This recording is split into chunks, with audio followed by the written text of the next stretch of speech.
وقال اللہ تعالی وتوبوا الی اللہ جمیعا ایھا المؤمنون لعلکم تفلحون۔ برادران اسلام، حاضرین جمعہ، معزز مسلمانوں، نوجوان ساتھیوں، پردہ نشین ہماری مائیں بہنیں، آج کی گفتگو کا عنوان ہے توبہ استغفار کی اہمیت و فضیلت۔ حاضرین جمعہ، ہر انسان خطا کار ہے، سیاہ کار ہے، گناہ اس سے ضرور ہوتے ہیں، لیکن گنہگاروں میں سب سے اچھا گنہگار کون ہے؟ جو لوگ گناہ کے بعد اللہ کی طرف رجوع کرتے ہیں۔ حدیث شریف اللہ کے نبی صلی اللہ علیہ وسلم نے ارشاد فرمائی کہ بہترین خطا کار کون ہے؟ کل بنی آدم خطاء وخیر الخطائین التوابون۔ ابن ماجہ حدیث نمبر 4251 کہ تمام کی تمام آدم کی اولاد یہ خطا کار اور گنہگار ہو سکتی ہے، لیکن گنہگاروں میں سب سے اچھے گنہگار وہ لوگ ہیں جو توبہ کرتے ہیں، اللہ کی طرف رجوع کرتے ہیں۔ گناہ کرنا انسان کی فطرت میں ہے بھائیو بزرگوں، لیکن اس گناہ پر اڑے رہنا، اس گناہ کو برابر کرتے رہنا، یہ شیطان کا ہتھ کنڈا ہے جو انسان کی فطرت میں وہ ڈال دیتا ہے۔ لہذا جو اچھا مسلمان ہوتا ہے وہ اپنے گناہوں کو بوجھ کی طرح شمار کرتا ہے۔ آئیے حدیث اللہ کے نبی صلی اللہ علیہ وسلم ارشاد فرماتے ہیں ان المؤمن یری ذنوبہ کأنہ قاعد تحت جبل یخاف ان یقع علیہ وان الفاجر یری ذنوبہ کذباب مر علی انفہ فقال ہکذا۔ بخاری شریف حدیث نمبر 6308۔ اس حدیث میں اللہ کے نبی نے کہا کہ جو مومن ہوتا ہے، جو مسلمان ہوتا ہے، یرا ذنوبہ، وہ اپنے گناہوں کو ایسے شمار کرتا ہے کہ جیسے وہ کسی پہاڑ کے نیچے بیٹھا ہوا ہے اور اسے ڈر لگ رہا ہے، خوف ہے اسے کہ کہیں یہ پہاڑ میرے اوپر آ کر نہ گر جائے۔ یہ مومن کی پہچان ہے کہ اپنے گناہوں کو شمار کرتا ہے، اپنے گناہوں کے عوض وہ اللہ سے ڈرتا ہے۔ جو فاجر فاسق انسان ہے وہ گناہوں کو ایسا شمار کرتا ہے جیسے ایک مکھی آئی اور اس کی ناک پر آ کر بیٹھ گئی، جھٹ سے اس نے اس کو ہاتھ سے اڑا دیا اور تھوڑی دیر میں اس چیز کو وہ بھول گیا۔ فاجر فاسق شخص گناہوں کو ایسے شمار کرتا ہے، یعنی بڑے بڑے گناہ کرتا ہے، گناہ پر گناہ کرتا ہے، رات میں گناہ کرتا ہے، دن میں گناہ کرتا ہے، لیکن اس پر کوئی اثر نہیں پڑتا۔ لیکن مومن انسان گناہ کرتا ہے، شرمندہ ہوتا ہے، اسے ڈر لگتا ہے، آخرت سے ڈر لگتا ہے، قبر کے عذاب سے ڈر لگتا ہے، اللہ سے ڈرتا ہے۔ ایک مومن کی پہچان۔ آپ ذرا غور کریں معاشرے کے اوپر کہ لوگ بڑے بڑے گناہ کرتے ہیں، شرک کرتے ہیں، سب سے بڑا گناہ ہے، قبروں پر جاتے ہیں، مزارات کا چکر لگاتے ہیں، پیر باباؤں کا دروازہ کھٹکھٹاتے ہیں، فاتحہ خوانی کرتے ہیں، اسی طریقے سے 40واں 10واں مختلف انداز کے وہ بڑے گناہ کرتے ہیں، لیکن ان سے کہا جائے تو وہ بات کو ماننے کے لیے تیار نہیں، جیسا کہ انہوں نے کوئی گناہ ہی نہیں کیا ہے۔ ان گناہوں کی وجہ سے وہ اپنی آخرت کو تباہ کر دیتے ہیں، کیونکہ فاجر فاسق کی جو مثال اللہ کے نبی نے حدیث میں دی ہے وہ ایسے لوگوں پر فٹ آتی ہے جو بڑے گناہ کرنے کے بعد بھی نہیں مانتے، ان کو سمجھایا جائے تب بھی وہ نہیں مانتے، تو ان سے بڑا فاجر اور فاسق کوئی نہیں ہو سکتا۔ لیکن اچھا انسان، اچھا مسلمان، جب اس کو قرآن کی دلیل دی جائے گی، اس کو پیاری حدیث پیش کی جائے گی، تو فوراً وہ دل پر اثر کرے گی، وہ ماننے کے لیے تیار ہو جائے گی۔ صحابہ کرام کے زمانے کو آپ یاد کیجئے، وہ اللہ کے نبی کے سامنے بیٹھے ہوئے ہیں، اللہ کے نبی کے سامنے وہ بلند آواز سے بات نہیں کر سکتے، وہ اللہ کے نبی صلی اللہ علیہ وسلم کے ساتھ کوئی غلط بات نہیں پیش کر سکتے۔ ایک مثال آپ لیجئے کہ وہ تھے مسلمان جن کے گناہ نہیں تھے، اگر کوئی خطا ہوتی تھی تو اللہ کے نبی کے سامنے پیش ہو جایا کرتے تھے۔ ماعز بن مالک رضی اللہ عنہ، یہ واقعہ بڑا لمبا واقعہ ہے، مسلم شریف میں موجود ہے، آپ اس کو پڑھ سکتے ہیں، اس کی اسٹڈی کر سکتے ہیں کہ کیا اس کے اندر درس سے ہمارے لیے عبرت ہے۔ ان سے زنا ہو جاتا ہے، یہ صحابی رسول ہیں، ذرا غور کیجئے میرے بھائیوں، بزرگوں، نوجوان ساتھیوں، آج ہم کتنے گناہ کرتے ہیں، آج ہم آنکھوں سے زنا کرتے ہیں، آج ہم شرم گاہوں کے ذریعے سے زنا پر زنا کرتے ہیں، لیکن احساس نہیں ہوتا۔ صحابی رسول سے زنا ہو جاتا ہے، فوراً اللہ کے نبی کے پاس آ جاتے ہیں، یا رسول اللہ طہرنی، اے پیارے حبیب مجھے پاک کر دیجئے، مجھ سے گناہ ہو گیا ہے۔ اللہ کے نبی کہتے ہیں کہ جائیے، وہی حق، افسوس ہے مجھے آپ کے اوپر، اللہ سے توبہ کیجئے، اللہ کے سامنے روئیے۔ اللہ کے نبی نے جواب دے دیا، دوبارہ پھر پلٹ کے آتے ہیں، یا رسول اللہ طاہرنی، مجھے پاک کیجئے، اللہ کے نبی میں گناہ کیا۔ پھر اللہ کے نبی وہی جواب دیتے ہیں، وہی حق، جائیے اللہ سے توبہ کیجئے، اللہ کے سامنے روئیے۔ پھر دوبارہ پھر پلٹ کے آتے ہیں، یا رسول اللہ مجھے پاک کیجئے، میں نے زنا کیا ہے، میں نے کبیرہ گناہ کیا ہے۔ چوتھی مرتبہ پھر آتے ہیں، لوٹ کر اللہ کے نبی وہی جواب دیتے ہیں، اور صحابہ کرام سے پوچھتے ہیں کہ کیا ماعز بن مالک رضی اللہ عنہ کا دماغ خراب تو نہیں ہو گیا ہے، یہ صحیح ہے یا بیوقوف ہو گئے ہیں، ان کا دماغ چل گیا ہے؟ صحابہ کرام نے ان سے بات کی، پوچھا، اللہ کے نبی صحیح سلامت ہے، ان کا دماغ صحیح کام کر رہا ہے، شراب تو نہیں پی ہے، منہ سونگا جاتا ہے کہ منہ سے بو تو نہیں آ رہی شراب، بتاتے کہ اللہ کے نبی شراب نہیں پی ہے، یہ صحیح ہے، ان کا دماغ صحیح ہے، صحیح کہہ رہے ہیں۔ اللہ کے نبی صلی اللہ علیہ وسلم زنا کی جو حد ہے میرے بھائیوں اس پر قائم کرتے ہیں، اور ماعز بن مالک کو اس گناہ سے وہ پاک کر دیتے ہیں۔ اس کے بعد صحابہ کرام میں دو ٹولیاں بن جاتی ہیں، بعض کہتے ہیں کہ بڑا خطرناک گناہ کیا ہے، بڑا برا آدمی تھا ماعز، ایک کہتا ہے بڑا اچھا انسان تھا کہ اپنے گناہ کو اللہ کے نبی کے پاس لے کر کے آ گیا، پاک ہو گیا وہ۔ اللہ کے نبی نے اس کو سن لیا، یہ معاملہ اللہ کے نبی تک پہنچا۔ اللہ کے نبی نے اس وقت میں ایک حدیث ارشاد فرمائی، ذرا غور سے سنیے گا،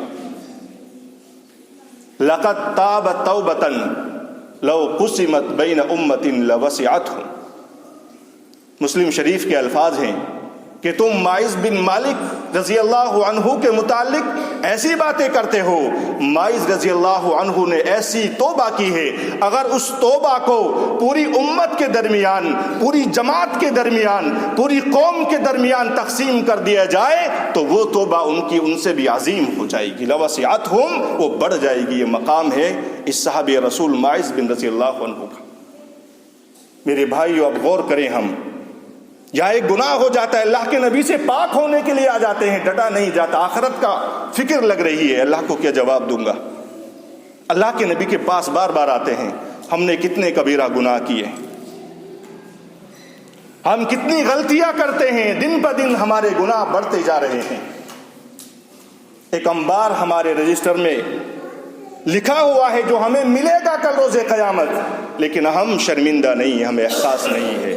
یہاں صحابہ رسول اللہ کے نبی سے ضد کرتے ہیں کہ مجھے پاک کیجئے، یہ دنیا تو ختم ہو جائے گی، میں ختم ہو جاؤں گا، مجھے موت منظور ہے، لیکن آخرت کی زندگی جو کبھی ختم نہیں ہوگی اس کی تباہی میں نہیں چاہتا۔ ماعز رضی اللہ عنہ اتنے عظیم انسان ہے، قربان جائیے ایسے مسلمانوں پر۔ تو آئیے اللہ کی طرف میرے بھائیوں، اللہ سے توبہ کیجئے، ہم میں سے ہر شخص گنہگار ہے، خطا کار ہے، ہم غور کریں، اپنے اعمال کو دیکھیں، گریبان میں جھانکیں کہ کتنا بڑے گناہ ہم نے کر رکھے ہیں جن پر ہم شرمندہ نہیں ہیں۔ اللہ کی طرف آئیے، اللہ سے توبہ کیجیے۔ مومنوں کو توبہ استغفار کرنا یہ اللہ کا حکم ہے۔ اللہ رب العالمین سورہ نور آیت نمبر 31 میں ارشاد فرماتا ہے، وَتُوبُوا إِلَى اللَّهِ جَمِيعًا أَيُّهَا الْمُؤْمِنُونَ لَعَلَّكُمْ تُفْلِحُونَ۔ اے مومنو تم اللہ کی طرف رجوع کرو، اللہ سے توبہ کرو، اللہ کے سامنے رو گڑ گڑاؤ کیا ہوگا اگر ہم اللہ سے گناہ کی توبہ کریں گے, معافی مانگیں گے, شرمندہ ہوں گے اللہ کے سامنے. لعلکم تفلحون, اللہ رب العالمین تمہیں کامیاب کر دے گا, تمہارے گناہوں کو اللہ معاف فرما دے گا. جو توبہ کرتے ہیں, جو اللہ کے سامنے روتے ہیں, گڑ گڑاتے ہیں, شرمندہ ہوتے ہیں, جو راتوں کو جا کر اپنے اللہ کے سامنے آنسو بہاتے ہیں, لعلکم تفلحون, ایسے لوگوں کو قرآن کامیاب لوگوں میں شمار کرتا ہے. اور توبہ کرنا یہ انبیاء کرام کا, نبیوں کا یہ شیوہ ہے, ان کی عادت ہے. آئیے قرآن کی طرف. آپ حضرت آدم علیہ السلام سب سے پہلے انبیاء میں پہلے نبی, ان سے خطا ہو جاتی ہے. اللہ نے ایک درخت سے ان دونوں کو, حوا علیہ السلام اور آدم علیہ السلام کو, روکا تھا کہ درخت کے قریب بھی نہ جانا ہے, لیکن انہوں نے اس درخت کا پھل کھایا. انہیں احساس ہوا کہ ہم نے غلطی کی ہے, ہم سے غلطی سرزد ہوئی ہے, اللہ سے توبہ کی. ربنا ظلمنا انفسنا وان لم تغفر لنا وترحمنا لنکونن من الخاسرین. سورہ اعراف آیت نمبر 23. اے اللہ, ہم نے ظلم کیا ہے, اگر اللہ رب العالمین تیری ذات ہم پر رحم نہیں کرے گی, لنکونن من الخاسرین, تو ہم خسارے اٹھانے والوں میں سے ہو جائیں. حضرت موسیٰ علیہ السلام, ایک مسلمان اور ایک کافر کے درمیان جھگڑا ہو رہا ہے. کافر بڑا ہٹا کٹا لگ رہا ہے, وہ ظلم کرنے کی کوشش کر رہا ہے. حضرت موسیٰ علیہ السلام نے اس کو ایک مکہ مارا, جس کی وجہ سے اس کا انتقال ہو گیا. اتنے دھاکڑ انسان تھے حضرت موسیٰ علیہ السلام. نبی ظلم نہیں کرنا چاہتے, بس ایسے ہی لگا دیا, جھٹ سے ان کا انتقال ہو گیا. انہیں احساس ہوا, رب انی ظلمت نفسی فاغفر. اے اللہ, میں نے اپنے نفس پر ظلم کیا ہے, میں نے جان بوجھ کر کسی کا قتل نہیں کیا, میں خطا کار ہوں, میں نے ظلم کیا ہے, لیکن ہر خطا کو میں تیرے سامنے پیش کرتا ہوں, تو مجھے معاف کر دے. اللہ نے موسیٰ علیہ السلام کو, جو قاتل ہیں, انہیں بھی معاف کر دیا. لیکن ہم گناہ کرتے ہیں, اللہ سے توبہ نہیں کرتے. یونس علیہ السلام اللہ کی بات کو نہیں مانتے, اور سمندر میں مچھلی کے پیٹ کے اندر انہیں احساس ہوتا ہے کہ میں نے غلطی کی ہے, میں خطا کار ہوں. اس کے بعد اللہ کے سامنے توبہ کرتے ہیں. قرآن کے الفاظ ہیں, لا الہ الا انت سبحانک انی کنت من الظالمین. سورہ انبیاء آیت نمبر 87. اے اللہ, میں نے ظلم کیا اپنے نفس پر, تیرے علاوہ کوئی معبود نہیں ہے, تو ہی بڑی عظمت والا ہے, تو معاف کرنے والا ہے. انی کنت من الظالمین, میں ظالم ہوں. تو اللہ نے مچھلی کے پیٹ میں, سمندر میں, کتنی گہرائی میں یونس علیہ السلام موجود تھے, اللہ نے وہاں پر اس نبی کو, میرے بھائیوں, معاف کر دیا, اور ان کو اس سمندر سے صحیح سلامت باہر نکال لیا. اس نبی نے اللہ کے سامنے معاملہ رکھا, اپنی غلطی کو ایکسیپٹ کیا, قبول کیا. تو اللہ سے توبہ کیجئے. اللہ رب العالمین بڑے بڑے گنہگاروں کو معاف کرنے کے لیے تیار ہے. اللہ رب العالمین انتہائی معاف کرنے والا ہے. چند مثالیں آپ سماعت فرمائیں. اللہ رب العالمین سورہ زمر کی آیت نمبر 53 کے اندر فرماتا ہے, قل یا عبادی الذین اسرفوا علی انفسہم لا تقنطوا من رحمت اللہ ان اللہ یغفر الذنوب جمیعا. کہ آپ لوگوں سے کہہ دیجئے, اے اللہ کے بندو, جنہوں نے اپنے نفس پر ظلم کیا ہے, جو گنہگار ہیں, جو خطا کار ہیں, جو گناہوں کے انبار کے تلے دبے ہوئے ہیں, وہ اللہ کی رحمت سے مایوس نہ ہوں, اللہ کی طرف اپنے گناہوں کو پیش کریں, اللہ سے توبہ کریں. لا تقنطوا من رحمت اللہ, اللہ کی رحمت سے مومن کبھی مایوس نہیں ہوتا. انہ هو الغفور الرحیم. اللہ تعالیٰ تمام گناہوں کو معاف کر دے گا, وہ تو بہت بڑا غفور الرحیم ہے. ہمیں اللہ کی معافی سے, اللہ کے رحم و کرم سے کبھی نا امید نہیں ہونا چاہیے. میرے بھائیوں بزرگوں, ہم نے کبھی اللہ کے سامنے معاملہ رکھا؟ نہیں رکھتے. ہم ٹائم نہیں ہمارے پاس اللہ سے توبہ کرنے کے لیے, دعا کرنے کے لیے, نماز پڑھنے کے لیے ٹائم نہیں ہے. ہم تو مہینے کے 4 جمعے پڑھ لیتے ہیں, بس مسلمان ہے کافی ہے. قبر کی طرف ہم جا رہے ہیں, موت سے قریب تر ہوتے چلے جا رہے ہیں، ہر سیکنڈ ہر منٹ ہمیں موت سے قریب کر رہا ہے، لیکن نماز نہیں پڑھنا، اللہ کے سامنے توبہ نہیں کرنی، ہمیں اس دنیا کی رنگینیوں میں اس کی جو خرافات ہیں ان کے اندر زندگی بسر کرنی ہے۔ میرے بھائیوں، یہاں تو رب کا فرمان ہے لا تقنطوا من رحمت اللہ، اے ظالموں، اے خطا کاروں، اے گنہگاروں، تم اللہ کی رحمت سے کبھی مایوس مت ہونا، تم اللہ کے سامنے معاملہ رکھ کر تو دیکھو، ان اللہ یغفر الذنوب جمیعا، اللہ تمہارے تمام گناہوں کو معاف کرنے کے لیے تیار۔ ایک واقعہ، بڑا لمبا واقعہ ہے جو بخاری شریف کے اندر موجود ہے، آپ وہاں جا کر پڑھ سکتے ہیں، حدیث نمبر 3470۔ ایک شخص 99 لوگوں کا قتل کرتے ہیں، اس کے بعد عمر بڑھی، بڑھاپا آنے لگا، احساس ہوتا ہے انسان کو کہ میں نے بہت خطا کی ہیں، اب مجھے قبر میں جا کر لیٹنا ہے، اللہ کو میں کیا جواب دوں گا۔ 99 لوگوں کا قتل کرنے کے بعد پھر نکلتے ہیں کسی عالم سے فتویٰ لینے کے لیے، پوچھنے کے لیے، تو کسی شخص نے کسی راہب کا ان کے لیے ایڈریس بتایا کہ فلاں جگہ رہتے ہیں، ان سے جا کر پوچھئے، وہ بتائیں گے کہ کیا تمہاری توبہ قبول ہو سکتی۔ وہاں پہنچتے ہیں، ان سے پوچھتے ہیں، انہوں نے کہا کہ تمہاری توبہ قبول نہیں ہو سکتی، ان کا بھی وہ قتل کر دیتے۔ 100 ہو گئے، 100 لوگوں کا قاتل۔ اس کے بعد ایک اور عالم کا پتہ بتایا جاتا ہے، وہاں جاتے ہیں، انہوں نے کہا کہ ضرور اللہ تمہاری توبہ کو قبول کرے گا، لیکن میں تیرے لیے ایک شخص بتاتا ہوں، فلاں جگہ جائیے، فلاں گاؤں میں جائیے، وہاں ایک عابد زاہد انسان رہتا ہے، ان سے جا کر جو ہے کہ پوچھئے اور اس گاؤں میں جا کر بس جائیے، اس بستی کو چھوڑ ایک دوسرے کے حقوق کا خیال نہیں کرتے ہیں، اس بستی میں چلے جائیے۔ وہ شخص اپنے گھر سے نکلتے ہیں اس بستی کی طرف، راستے میں ان کا انتقال ہو جاتا ہے، ابھی وہاں پہنچے نہیں ہے،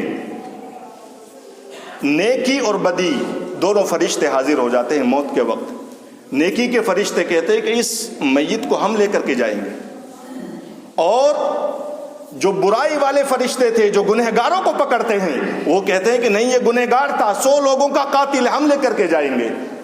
اس کے بعد اللہ ایک فرشتہ انسان کی شکل میں بھیجتا ہے، تو وہ فرشتہ آتا ہے، ان کے درمیان فیصلہ کرتا ہے کہ تم جہاں اس شخص کا انتقال ہوا ہے زمین کی پیمائش کیجیے، اگر جس انسان کے پاس جا رہا تھا، ابھی زاہد کے پاس جا رہا تھا، اگر اس سے قریب ہے تو نیکی والے فرشتے اس کو لے کر کے جائیں گے، اگر گنہگار جس زمین سے یہ آیا ہے جہاں گناہ کرتا تھا اگر اس سے قریب ہے تو یہ بدی والے فرشتے اسے لے کر کے جائیں گے۔ لہٰذا میرے بھائیوں، زمین کی پیمائش کی جاتی ہے، لہٰذا جہاں وہ جا رہا تھا اس سے اسے قریب پایا جاتا ہے، لہٰذا نیکی والے فرشتے اس 100 لوگوں کے قاتل کو اپنے ساتھ لے کر کے جاتے ہیں۔ اور مسلم شریف کے اندر ہے کہ اللہ رب العالمین نے اس زمین کو اس سے قریب طرف کر دیا، اور اس کے بعد اللہ تعالیٰ اس کے گناہوں کو معاف کر دیتا ہے۔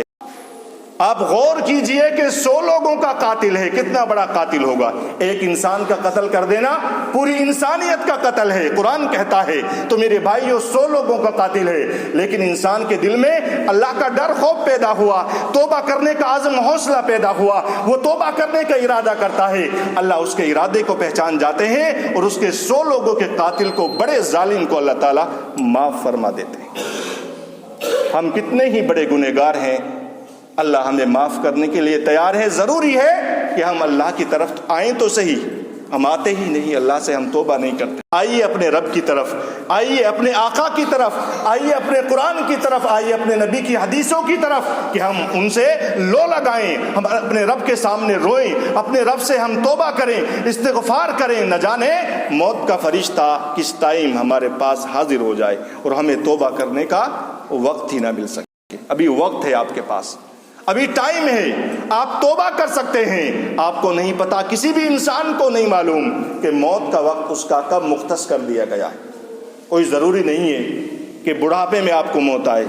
نوجوان یہ نہ سمجھے کہ ابھی تو ہماری جوانی ہے، کیا ضرورت ہے نماز پڑھنے کی، کیا ضرورت ہے اللہ سے دعا کرنے کی، کیا ضرورت ہے تہجد پڑھنے کی۔ جب بڑھاپا آئے گا، جب اللہ سے توبہ کریں گے، روئیں گے، گڑ گڑائیں گے کتنے نوجوان تھے جن کے یہ خیال تھے، جن کی یہ چاہتے تھی میں بڑھاپے میں جا کر اللہ کی عبادت کروں گا، لیکن بڑھاپا ان کا کبھی نہیں آیا، اللہ نے ان کو جوانی میں بلا لیا۔ اللہ رب العالمین سے دعا ہے کہ اللہ تعالی ہم تمام مسلمانوں کو توبہ استغفار کرنے کی توفیق دے۔